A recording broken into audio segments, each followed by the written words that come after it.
Oh my gosh, get out of here. We gotta be social distancing. Get away from us. All right, I didn't see you there. Oh, they scared me. Wait, why are they there? Jess, they shouldn't be there. Get them out. We're social distancing. How many people are watching this episode right now? We can only have a maximum gathering of 10. 10 people. Well, I know we try to make you our family and invite you into our homes with us, but we gotta social distance. You gotta stay away. This is not okay. What if this is someone's first episode and they're like, what the, like 10 years down the line, they're like, oh, let's take a listen. And like, what the hell are they talking about? Either way, today's episode is brought to you by the extremely kind donations by our donors over at Patreon. Andrew, what's Patreon and who are our donors? Patreon is where you can go if you'd like to support your favorite creators, being us, of course. And you can receive, we have commentaries on all the High School Musical movies right now. If you want to watch... Yeah, I think that's like one of the most incredible things we've ever done. If you want to watch us accomplishments. Absolutely suffer for like, what is that, like 6 hours straight, you can go... It was like a jungle in there. It's like a jungle in there. And we also have some after party stuff for certain episodes, and we'll be putting more of those out as well. Yep. I mean, stuff to entertain you during this horrible experience we're all in during the COVID-19 spectacular. We've got a COVID-19. Jess, this list of patrons is way more than 10 people. I just have to throw that out there. I don't think these people can all gather in the same place. Well, maybe not, but they can at least give us money during this dark time. What are their names, Andrew? All right, and a call to wash your hands goes out to Stephanie L., Terry Needleman, Max Lunig, Benjamin Learer, Lily Ackles, Mackenzie Horner, John Donna, Taryn the Duck, Melissa Goldman, Jess Lighting, Ewan Cassidy, Haley McDonald, Tess Skier, Colin McLeod, Fire of September, Mina Maneri, Monica Thoreau, Brent Black, Haley Murray, Allison Wonderland, B-Way Flicks, Michael Johan, Nathaniel Stacy Coombe, Joseph Evans Green, Luna Rocks 222, Iragel Drew Whiter, William Want, Carrie Ahern, Christine Malmadel, Ben Packard, Mezzanine Theater Diary. I think that's all one name, or is that two different names? No, that's two names. They're two different patrons. I thought it was the same person. Okay, Mary Lou Choquette, Carson O'Connor. I think you may have repeated one here, but we have Kristen Malmadel again. No! Kristen Malmadel, get out of there. You don't get two name reds. There you go. Well, you do this one time, Kristen Malmadel. Congratulations. We don't read her next time. That's what she gets. No, we're not doing that. Anne Nunnally and Cole Birchfield.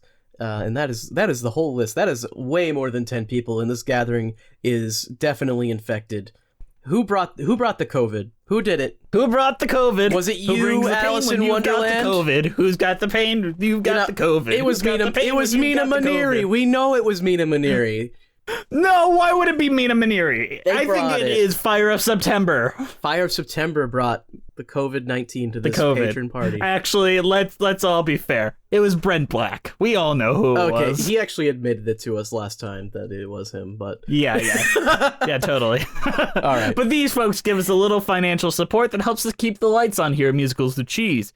If you'd like to join them in supporting us and get tons of fun perks such as patron-only commentaries, an episode a day early or even earlier, come join us over at Patreon. Andrew, what they're about to hear is a theme song. And is it true, since you wrote this, if you hum this theme song 45 times while you're washing your hands, you will have successfully washed your hands for 20 seconds? Honestly, I think you'll only have to hum it like 10 times to get... I mean, it's got to be it's got to be at least 3 seconds long, right? Maybe 15 times. Guys, let's all practice this together right now while it plays. Are you ready? Here we go. Dun da da da da da da da da. And then you have to do it 15 more times. All right, guys, let's get on to the real show.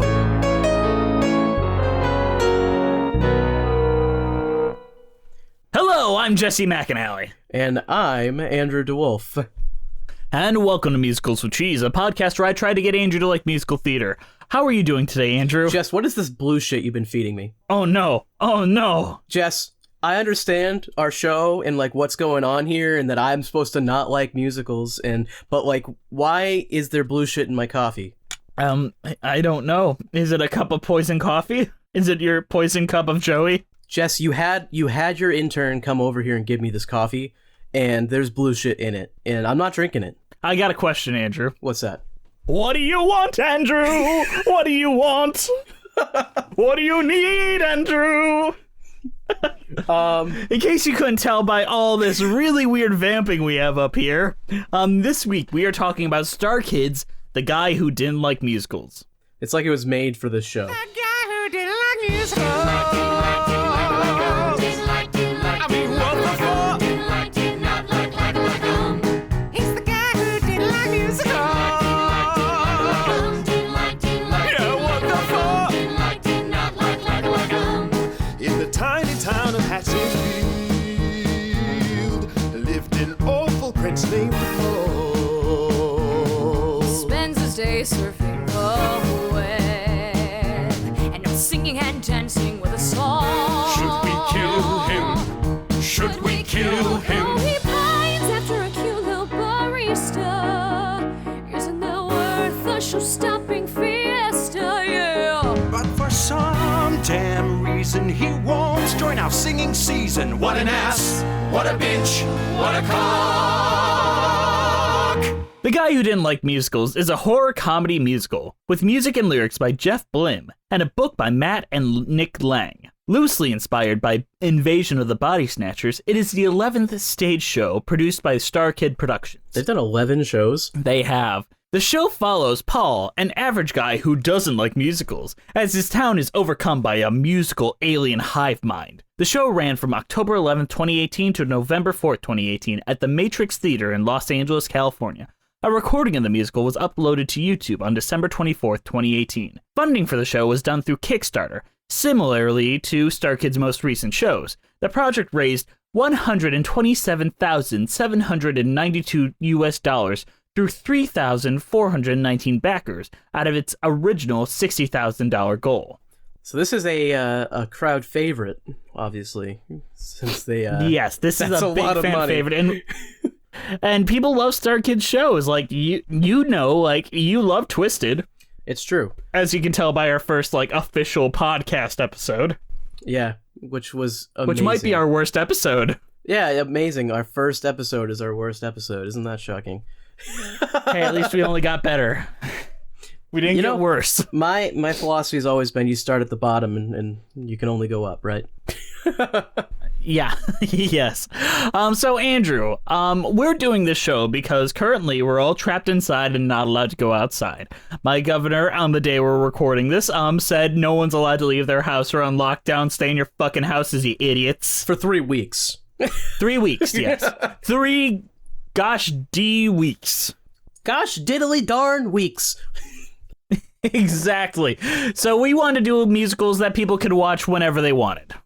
Right now, right here. Yep, and this is up online for free on the YouTubes. On the YouTubes, and it's a lot of fun. Especially Andrew, considering what was your initial Broadway's thoughts? also closed down, so there's no way you're seeing Yeah, I any of think those for the other first shows.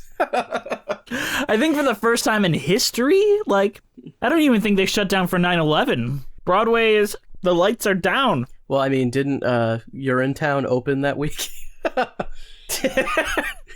Yes, it did. And Disneyland for the first time since JFK was assassinated is shut down. It's Since 9/11. Yeah, Disney definitely shut down for 9/11. Yeah, no, this is it's crazy. It's crazy times. And it's spreading like this blue shit coming from aliens that makes everyone want to sing musical theater. So there's a connection there, maybe? I don't see any connection whatsoever, Jess. Andrew, what was your initial thoughts on The Guy Who Didn't Like Musical? Because you just watched this. You just finished. Yes. I think it's an interesting concept. I mean, the idea of a musical where the main character never sings is fun. I mean, it's kind of like and they execute it well. It's like the whole show is like a meta joke. It's like this guy doesn't like musicals and he won't sing, but he's in a musical. That's the humor. So it's funny. And it gives you a lot of fun jokes on the structure of musical theater, which is something I always love to bring up. Well, they have a song. They make fun of the I Want song. Yeah, the song is just called I Want You to Know What You Want or something like that. Breaking down the function of an I Want song and why a character needs one in a musical. And of course, the guy is also singing an I Want song, but it's not the main character, and it's just a guy that wants to jerk off while someone chokes him. And he doesn't have the stones to tell his wife. Which honestly, that would make it for a good show. And apparently this is like a 3-part series. Maybe that's the 3rd part. Yeah, we finally get to know if his wife chokes him. Yeah, we go back to that guy, and it's a whole show where he's trying to build up the guts to ask his wife to choke him while he jerks off. He's just a boss. He's not an idea, man. And obviously this is inspired by Invasion of the Body Snatchers, so I'd like to say that this is Starkid, at least this show, and of course their other show, which is a sequel to this one in a way, are kind which of we will be doing next week. which we'll Spoilers. be doing next week because we're going to be doing 2 in a row. Yep. They're kind of like B-movie musicals, if that makes sense. It's like very in the kin of like Little Shop of Horrors. Yeah, it's actually a lot like Little Shop of Horrors. It's a little more crass though. I feel like. Which I feel like is a corner they backed themselves into from like when they started with the Harry Potter musicals and all that, and it became an expectation that they have a little bit of more. It's kind of like shit. that, but it also, like, if we're comparing to Little Shop of Horrors, Little Shop of Horrors is based on like a 1950s B movie, which were not quite as crass. Whereas I feel like these ones are kind of based on like a 1980s B movie in a way, where those are incredibly crass and sometimes border on pornography. You know. Yeah, I completely understand. But do you feel like the crassness is ill-fitting? Like, when they say, like, the random fuck yous and all that. It depends. Like, sometimes it's good for a cheap laugh, but then other times it's like, I can see what they're trying to do, and they're trying to get you to laugh at that, but, like, it's a little too far. And I feel like they've done that in almost every show they've done, since it goes back to Twisted, where even Twisted did that. And I think the joke in Twisted is more like, these are Disney characters, but they're saying fuck you. And it's like, that's hilarious. Whereas now it's like, well, these are, you know, horror comedy characters, and they're saying fuck you. It's really not shocking. I mean, that's what you do in a horror comedy. Everybody says fuck all the time. You know? Yes, I do. Andrew, were there any jokes that like really made you laugh? Like, right off the top of your head in this one, was there anything that, like, really made you laugh super hard? I think that's the thing with this one, is one of the funniest ones is the whole song, What Do You Want?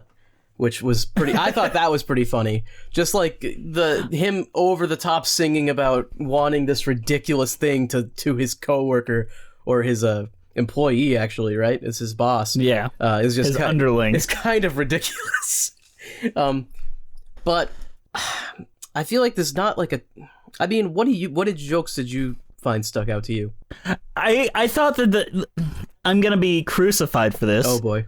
I thought this is one of their least effectively funny things where... Well, I might agree, most though. of, like, I feel like a lot of the jokes in this don't land quite as well. I don't think they don't land. It's more like the character stuff works a lot better than the joke stuff. And when it comes from character, it kind of works. Like, seeing Paul react to the world is kind of funny. Yeah, it's like all that. It's almost like the concept is the best joke. You know? Right, and I agree with that. But even when they're, like, being sincere, like, it's him and, his girlfriend, I forget her name, Zoe? That feels right. No. Yeah, Zoe feels right. I think... Or is it Emma? Emma. I think I'm like it is Emma. It is Emma, sure because Emma. at the end of it they say she gets like renamed or something, and they're like, why didn't you pick Emily or something like that? I don't remember. Right. I don't remember. This is such a weird show. I mean, it is, but I think the thing is, I think the character stuff works. I think so too, to some extent, but they kind of undermine the character stuff with some of the humor. And I think the best way to describe the humor for me is in the first song, like the opening number, the guy who didn't like musicals. When they go to introduce the main character, they kind of stop, and then two of the characters are like, where the fuck is he? And the joke is just that they said fuck, and it's like, I guess. I mean, it's just not that funny, you know? It's like it could have been better. Yeah. And I feel like that is one of the main things that brings this down. I think structurally, the story works pretty well. I honestly do. I don't think... It doesn't really follow music theater structure at all. it follows movie structure, which I kind of like, which is why I'm very glad it's shorter than a musical. Yeah, which I think is interesting. And I like it's almost like this is a, instead of an emotion-driven musical, it's almost just driven by plot, which is something you usually only see in movies. Yes. Like, instead of being driven by, like, the characters and what they want, it's just driven by, like, this ridiculous thing is happening, and we need to do this, and we gotta do this, and we gotta think logically about this and get there. Yeah, it's like an action movie. Let me say something that my context for Starkid musicals kind of frames this a little different for me than for you, probably. Yeah, I've only seen 3, I think. I've seen Twisted, and then this, and Black Friday, which we'll do next. Yes. So with Starkid musicals, quite often the main characters are they're goofy and they're entertaining, but they'll have these random background characters. Like, the supporting characters will get to be the ridiculous ones that kind of steal the show, and you're like, wow, I'm really thinking about them. Like in a Harry Potter sequel, you're just thinking about how incredible Joe Walker was as Umbridge, and just like this bulking muscle man playing a woman. That's just incredible. Or the Dumbledore, played by Dylan Sanders. It's kind of the same thing. Like, we all know about Prince Ahmed from Twisted because he really leaves an impression. Yeah, and he's more of a background character than anything else. Yeah, so when he shows up, he can act a little ridiculous. Whereas here, I feel like the side characters are significantly less entertaining than our two leads, Emma and Paul. But I feel like it almost wants it to be that way, because they are meant to be boring to represent the fact that they are living in a musical, which musicals are so over the top and upbeat. And what happens in this is there's never any songs by anyone who isn't infected by an alien creature. So basically every musical number in this is by the villains, essentially. And all of the heroes never have a musical number. And I think that's to the detriment of the show overall, because we never really get into it. Like, it's to the benefit of the meta joke of the show, but it's to the detriment of the actual show. Can I say one thing very positively about this show, and one side character that I think does steal the show? And hoping Andrew will agree with me, because he's just pure cheese that I love. Yes, anytime he is on stage, I am like so enraptured and so happy. Robert Mannion does an incredible job. His face, like, the actor's face is so small, but the hair is so big. It's so ridiculous. The only running joke that makes me... He's like trying to do the Back to the Future like accent. Like, he's trying to sound like Doc Brown, it seems like, but he's like not quite. He has the one running joke I find funny. Like, and what's that? It's him and Alexa. Oh yeah. Which of course ends with him not being able to self-destruct Alexa. Which is the greatest, like, build up to a gag where he's just asking Alexa questions and all that, and he's like, Alexa, self-destruct. He just... It's 2018 and we don't have self-destruct? Ugh. Just throws it. Ugh. He is great. Yeah, and that's the one gag that I really like. But there's little line deliveries that I think are perfect in here, too. Like, we're the army, get down! Fuck you, we're the army! Like, that shit just makes me chuckle and all that. Yeah, but it's kind of the same joke, though, because they did the same thing with the police. Like, the police come in and they sing a song about, fuck you, we're the police. And it's just like, yeah, you've done that joke already. I don't know. I mean, I get that, too. Like, but still... It feels like it tries to be emotional in some moments, and aside, if it's not between Paul and Emma, it doesn't work. It has what I like to call the gremlin scene, where the girl explains that her dad's dead because he's dressed as Santa, and it's like, that's their character moment, essentially. Like, she explains that she wanted to leave the town, but then her sister died or something like that. Right. You know, and it's like this one overly emotional moment in the middle of this ridiculous B movie, and it's just like Gremlins. That's all I can think of is Gremlins, because Gremlins has that exact scene in it. You know what? You're not wrong. But, like, what's his name? Bill, played by Corey Doris. Nothing about his plotline do I have any interest in.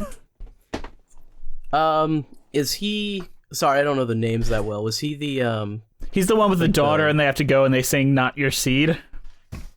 Yeah, and then he just kind of, he just dies, doesn't he? Yeah, he just kind of he gets taken over and is gone. I don't quite understand how the alien works. So, like, they're putting blue shit in the coffee, and that's infecting people, but then, like, they also rip out somebody's intestines, and, like, that infects them, and I don't... You get the blue shit in you. I don't quite get it.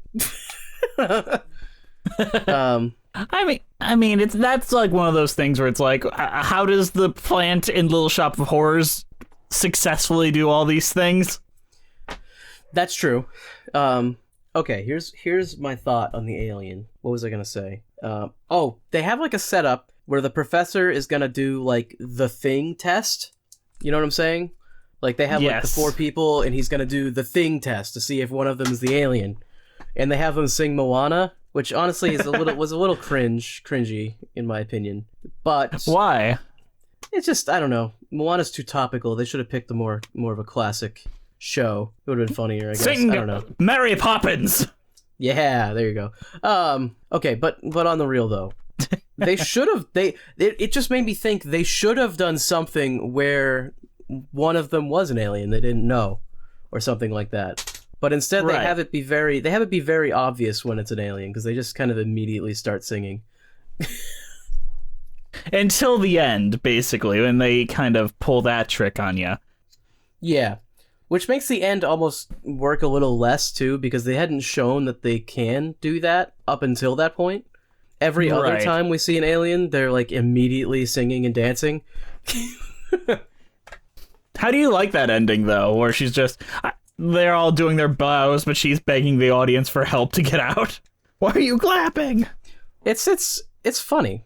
I mean, it's that's a funny joke. It's the end of the meta joke, and also the end of a B movie. Because you don't live in a B movie. I mean, there's never no 80s horror movie ends where the bad guy is just dead, and there's no tease that he's still alive or whatever.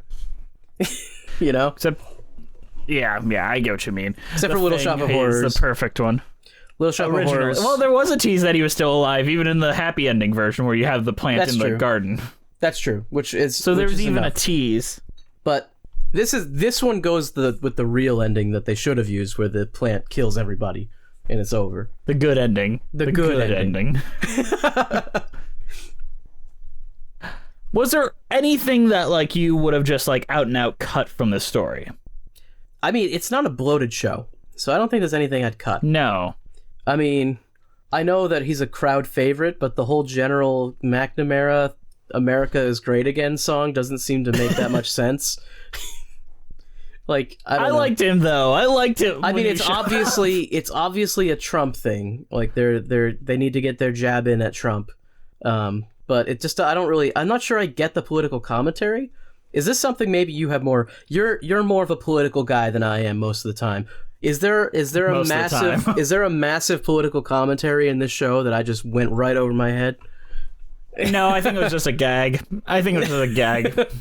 They're just like, I think it was just thrown in there for chuckles. You know, like how everyone threw the change thing from Obama in for chuckles, even if it didn't need to be there. Yeah, it's like, I don't know. It's a catchphrase. I can do without it. So maybe that I'd cut, but I think that's a fan favorite, so you really can't cut it. Nah.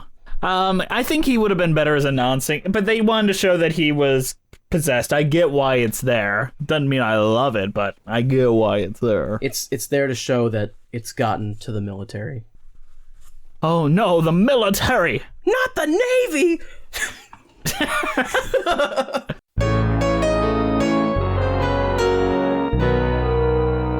Hey, I'm sorry to interrupt you in the middle of the show, but we've got a shill at you. We've got a shill. We have a lot of stuff to shill. namely our High School Musical commentaries that you definitely should check out because we spent 6 hours in absolute suffering, torture to bring you those. Please check those out. They're on our Patreon. Yes. There's a lot of good fun in there, like a lot of good running jokes that have even bled into our actual show, which is, I think, a first for us. Yeah, usually we avoid doing that, but this time, I mean, High School Musical just too is much. It's a special kind of soulless awful. It's just... And in it, I thought maybe we were too hard on Vanessa Hudgens. No. But then right after we posted High School Musical 3, she comes out and says that stupid shit about like, well, people are gonna die anyway, so might as well have Coachella, right? Oh my god. When I watched that, I was like, man, she's definitely not a math wizard, is she? But do you know who are math wizards? Our wonderful patrons. Our current patrons are Stephanie L., Terry Needleman, Max Lunig, Benjamin Lehrer, Lily Ackles, Mackenzie Horner, John Donna, Taryn the Duck, hashtag confirmed actual duck, Melissa Goldman, hashtag confirmed actual Goldman, Jess Lightning, Ewan Cassidy, Haley McDonald, Tass Skier, Colin McLeod, Fire September, Mina Maniri, Monica Thoreau, Brent Black, Haley Murray, Allison Wonderland, B-Way Flicks, Michael Johan, Nathaniel Stacy Coombe, Joseph Evans Green, Luna Rock 222, Irregal Drouet, Whiter, William Want, Carrie Ahern, Christine Malmedo, Ben Packard, Mezzanine Theater Diary, Mary Lou Choquette, Carson O'Connor, Anne Nunnally, Cole Birchfield. And that's it. And the rest. That's all she wrote. These guys give us a little extra financial support that helps us keep the lights on here at Musicals with Cheese. If you'd like to join them in supporting us and get tons of fun perks such as patron-only commentaries or episodes a day early or even earlier, come join us over at Patreon! Woo! Get on, little doggies! All right, let's get back to the show. Back to the show, boys. That guy just doesn't love musical.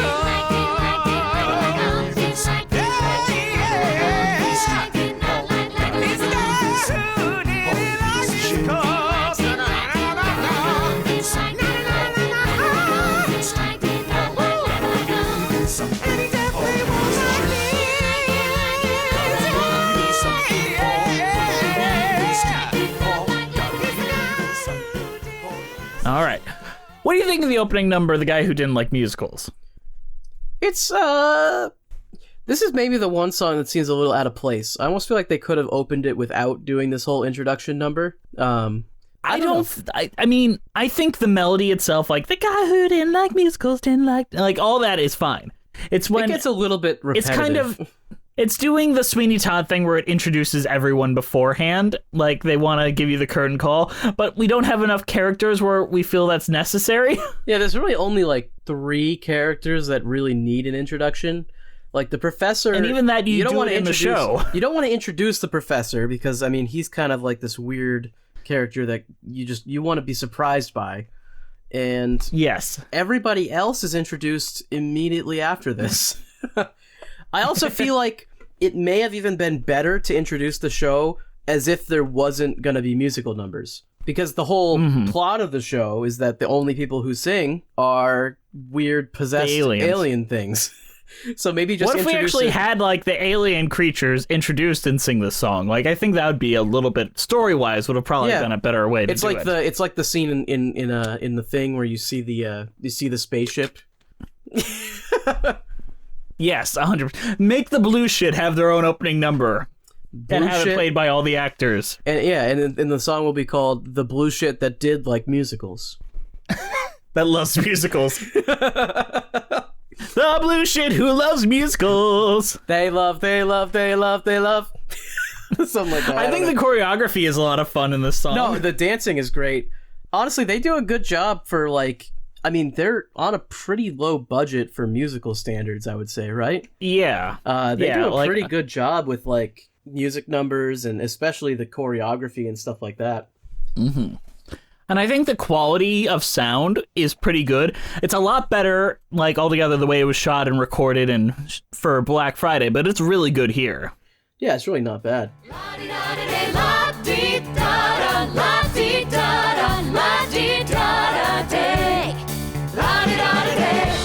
fuck was that? Oh, spare change for the homeless? Sorry, I don't have anything. Hey man, that's cool. Cause I may not have a home, but that's way okay. Cause I prefer to roam the streets all day. The world is my house, the dogs are my food. Oh, look, a new blouse and a new trash tattoo. I used to want to kill them all while high on bath salt zombie drugs for snacking on a dead man's face. How about La Di Da Da Day? I kind of like this song. I think this might be my favorite song in it. It's kind of just Oh, like really? Okay. it's like an over the top. Like if you hate musicals, this is like the song you're thinking of. It's just like a bunch of people just kind of going la da da da, everything's great, la da da. Because fair enough. People that like that people is the that cliche don't, musical yeah, thing. people that don't really know musicals when they hear about musicals, they're like, oh, that's that thing where everyone's just like super happy and they sing all the time, right? Yeah. Can I just say this this isn't my favorite song, but it has probably my favorite like sung piece in the show. And what's that? Which is where they go up to the homeless man and he's like, "Oh, sorry, I don't have money," and the homeless man, as played by former guest of the show Joey Richter, delivering like, "I'm out of a home, no," like you can barely understand what he's saying. It's great, But it's fun though, and it's like, man, why is this homeless guy so happy? It doesn't make any sense. And it's like, and he's like, talking about stabbing people while high on bath salts. I guess it almost is. This is like the thematic point of the show. It's like people that don't like musicals thinking about musicals, and then the world becomes what they think musical. It becomes what they think a musical would be, which is just everyone is happy and singing, and there's no point to it. You get there, but okay. Yeah, that is interesting. The thing about the show is, are all the songs diegetic or non-diegetic? They are all. I mean, diegetic means that they are heard by the people in the show, correct? Yes. Yeah, so they are all diegetic, I would assume, except for the guy who didn't like musicals, which is the opening. That is the only one. Because when we get to Showstop and Number later, I kind of want to bring up like, all right, I like whether it is. But there's one song I want to talk about in the first act before we move on to the other act. Is it the only song? And that's "Show Me Your Hands." Ah, okay, which is the cop song. Yeah, I love this song. This song's so ridiculous and like has a great progression in it. This is, I think I might have picked up the political commentary in this one. I might have. What, that cops love jazz hands? No, that cops are over the top and violent for no reason, and that's the point, right? Mm-hmm. I mean, I think I might agree with that political commentary, but it's not very subtle. I think that cops have a lot more power than they probably should. I would agree with that, and they don't. And if they don't it, you can just say that to their gun. I will say that I also think that cops don't do jazz hands nearly enough as they should. No, and you know what? If they wanted you to see their hands, you should just shoot them the jazz hands. If they're like, show me your hands. Yeah, Andrew did jazz hands. You missed it, folks. You missed it. I like this number. It's I don't know. It might be a little too goofy for me. I like it because it's goofy, and it's threatening. Like they do feel like a threat. I never really felt like they were a real threat because, I don't know. Maybe if there was more characters and I felt like someone could die. But by the end, everyone died. This is very Shaun of the Dead. Yeah, I don't know. This type of show, though, you need to have a few more people because you have to have people die constantly. I mean, that's... Right, and with the cast this small, you can't really do that. Yeah, somebody should have died in this number. I guess you could say... I mean, the cop does. The cop does. But the cop doesn't, though, because he's like an alien zombie bluehead. Bluehead is the name of my new metal band. Can we call music theater fans blueheads? We're blueheads. Because they love the Blue Man Group. Ah, the blue... Have you ever seen the Blue Man Group? I've never seen the Blue Man Group. It's a weird experience. It was on Broadway way too long is my final answer, guys. I mean, it looks cool. It's cool, but once you've seen it once, you kind of got it. Like, well, they don't empty. really change. They don't really change up their tricks very often. It's like a magic show in a way, right? I mean, not really. It's more like goofy. Like they play drums, get paint everywhere, get a lot of mess. It's fun for kids and adults in a weird way, but it's like an Easter bunny, like the ones that you get for Easter, and you bite into it, and there's no chocolate on the inside. It's just hollow. Those are nasty. Yeah. What I do with those is you get a syringe, and you pull out some mustard. You pull out the mustard and you put it in there. Then And you then give when it to your niece. Then when you give it to somebody, when they bite into it, they get a whole mouthful of mustard. I mean, I've done this before, but replace mustard with dog semen and Well, you can do that. That one might be a little bit more illegal than the one I recommended, but that's fine. I mean, if you want to give your niece dog semen, that's okay. no. Oh no! Jess did this. I did not do this. Jess doesn't have a niece. Way to be We're already kicked off the Broadway Podcast Network, guys. They told us we could do whatever we want except get arrested for cocaine. They were very specific about that. It's a show-stopping number, a real show-stopper, a show-stopping number, come on. Something to shock 'em, to bring them a-crawling, a big-time box office draw. With the press and the glamour, we'll kill the review. Spotlight on Mr. Ingenue. So fill up your tumbler. Got a show-stopping number for you. Professor, please, if they find us, they will kill us. A show-stopping number is something you die for. A real catchy earwormy tune. An award-winning score that seeps in and out of your pores. A ditty to make the chorus go swoon. It'll unify humanity in a thundering chorus. No exits from this Broadway venue. All right, let's talk about my favorite number in the entire show. The show-stopping number. With Professor Higgins. Yes, this guy. This is when he comes this out. entire scene. This is when he is comes incredible. out and he reveals that he actually agrees with the alien, even though I think what's really being said is he's infected, right? No, he's like a zealot. Like, no, this is what we wanted. Yeah, but he gets infected later on, right? I mean, they're not Yeah, gonna later on, but they're not going to just let him run around without being infected. Come on. oh god, no.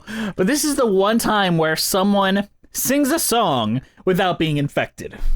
Yes, but I mean, he might as well be infected, though. Is the thing. Yeah. I mean, it doesn't make that much of a difference whether he's infected or not.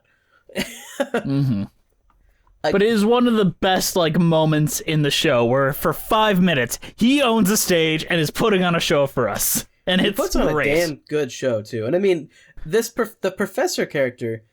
I mean, okay, so can we talk really briefly about Black Friday before we do a whole episode?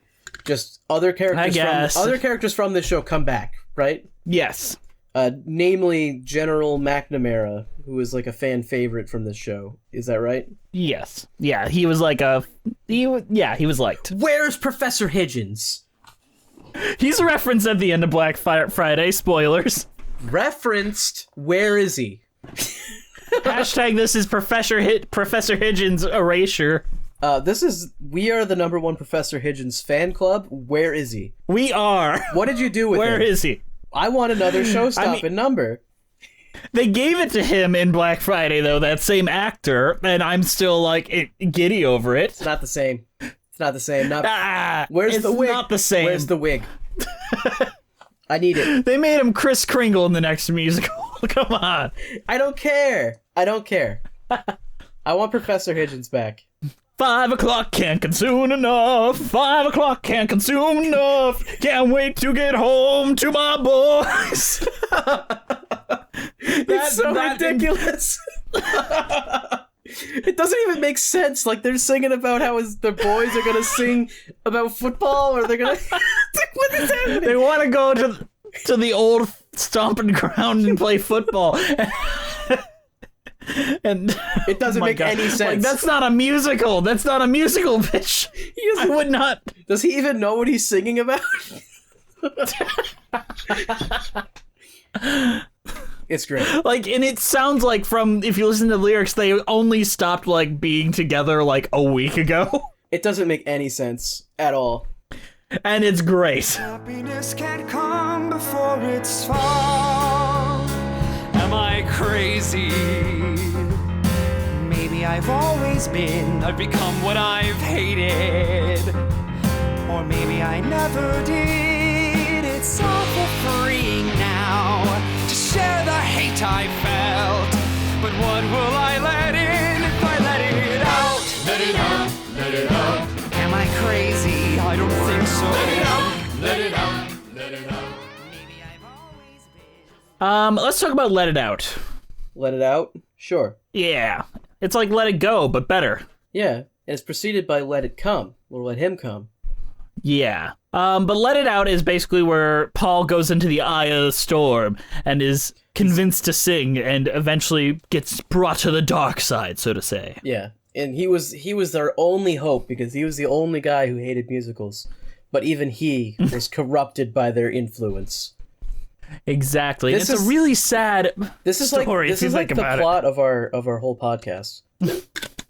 Where you're like, I'm never gonna like musicals, and then some really flamboyant guy's like, come on, let's get musicals. Come on. I feel like I'm still in the eye of the storm right now. I haven't quite been corrupted yet. You guys didn't see this, but he put sunglasses on.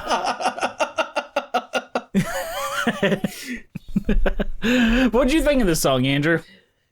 Well, it's the big climax, and I think it's a good resolution. I think I like it. You know, it's. I think I like it, and Paul has a surprisingly good voice.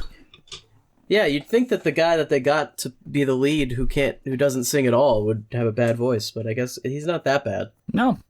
Is he one of their regulars? Does he usually sing?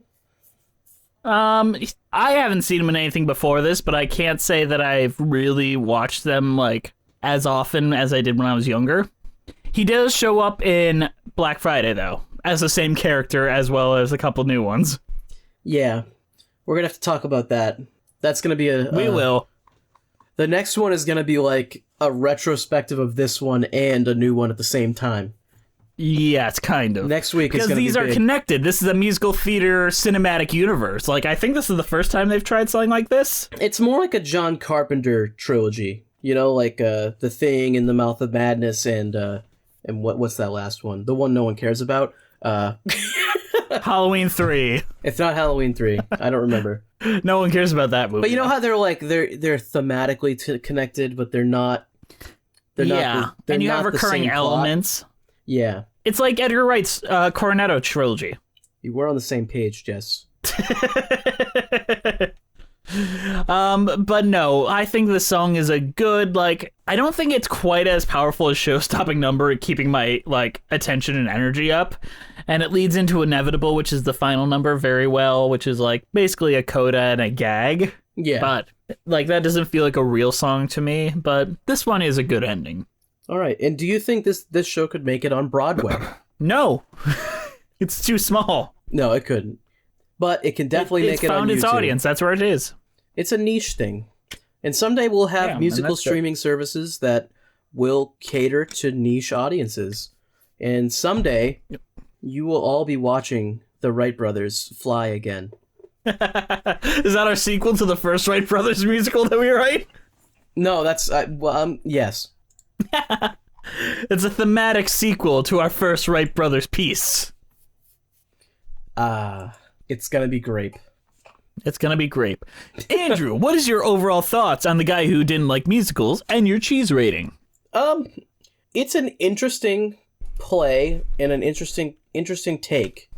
Interesting take on the taking of taking things. You know what? Let's just get to the second thing. You're talking like fucking Joe Biden over there. What the hell? What's happening? We need to, if we just, what we should, look.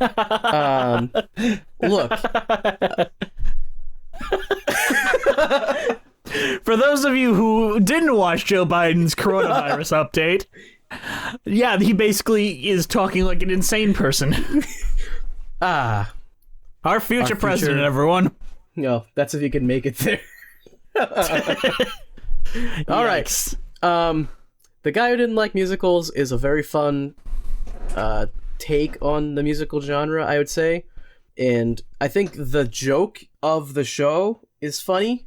Some of the jokes in the show aren't that funny. And the songs are generally very good, although they don't quite fit with the structure that you'd want to see in this show, in a show like an actual musical, which is part of the meta joke, so I understand why they did it, but I'm not quite sure how well it works.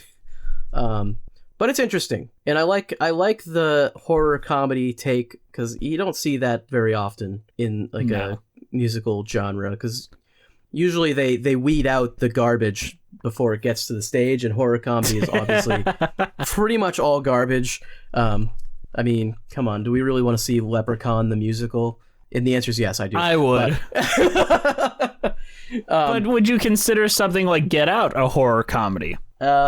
Yes, because honestly, there's way too many jokes in that than there needs to be. Same with Us, honestly.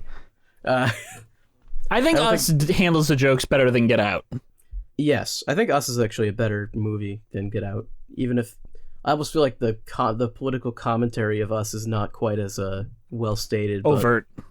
Yeah, which I honestly probably makes it better, though. But cheese rating, I'm gonna give it a cheddar cheese, because it's just kind of like, it's okay, it's fine. I think this show is a lot of fun, and I think that if you're going to turn it on during this COVID-19 bullshit, you will enjoy it quite a bit. It has a good amount of laughs, and a lot of the actors and performers in it are giving it their all, and you can tell. Everyone is doing their best work here, both the writers, the directors, everyone. I'm not sure they quite hit all the marks as successfully as they were attempting to do, but I think it's still a valid piece of entertainment. I just feel like you needed some more sincerity to it. And doing these comedy musicals is a little hard because of that very reason. Because you do want to have people give a shit about what's going on. You can't really do that and still get all the yucks. So you kind of gotta choose between them. And I'm going to go into that topic a little further next week when we talk about Black Friday, because I feel I have some thoughts about how they handle their sincerity mixed with yucks as well. So my cheese rating is blue cheese because of all the blue shit. Because blue cheese is literally just blue shit. Yeah, I mean, it's not bad. Blue cheese is okay. Depends what you blue have. Blue cheese it dressing is fine, but the actual blue cheese is nasty as fuck. It's basically mold. Yes, but on my salad, Andrew, I got another question for you. Mold is delicious. What's that? How would you Muppetize this? Okay. Well, okay. Here's how I would Muppetize it, and hear me out on this. We're gonna go crazy. Okay. We've done so many Muppetizations. I'm not gonna do the standard same old Muppetization that we see in all. You've become a cliche of yourself, Andrew. I'm not gonna be a cliche anymore. Okay. Every character is a human guest until they become a musical character, and then their character becomes Muppetized. And then they ask themselves at the end, "Am I a man? Muppet?" And then they win an award for best musical, music number, music thing. I don't know what best original song.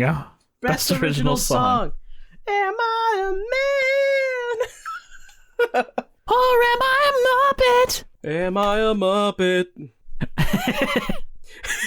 All right. You know who definitely isn't a Muppet or a man? Me?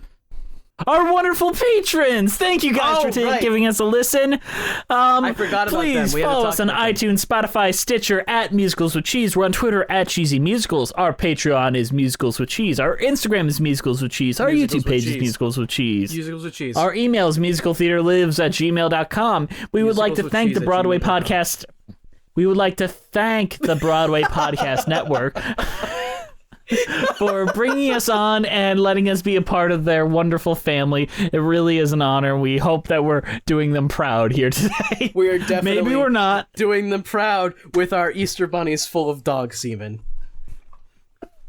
You know, we might just be the atrophied leg of the Broadway Podcast Network. You never know. Atrophied penis.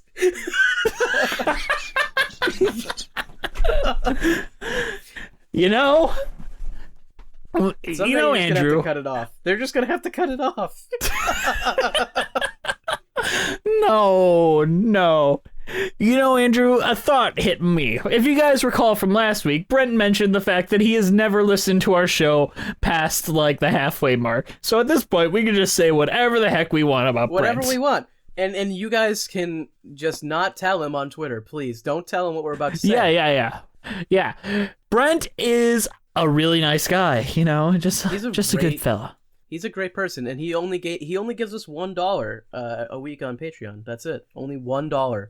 One measly. He's also a gentle lover. We're just kidding though. That's one beautiful dollar that we wouldn't have without Brent. So we appreciate you, Brent. We love And by you. we mostly mean Andrew.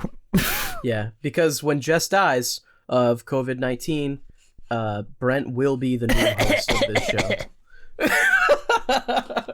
It's not a joke though. There's a ton of people dying of COVID-19. Our title card was created by Jolene Casco. She's over on Instagram at Jolene Casco. Check her out. All right, guys. Thank you for listening. We'll see you next time on Musicals with Cheese. Bum, ba, da, da, da, da, da. Bye.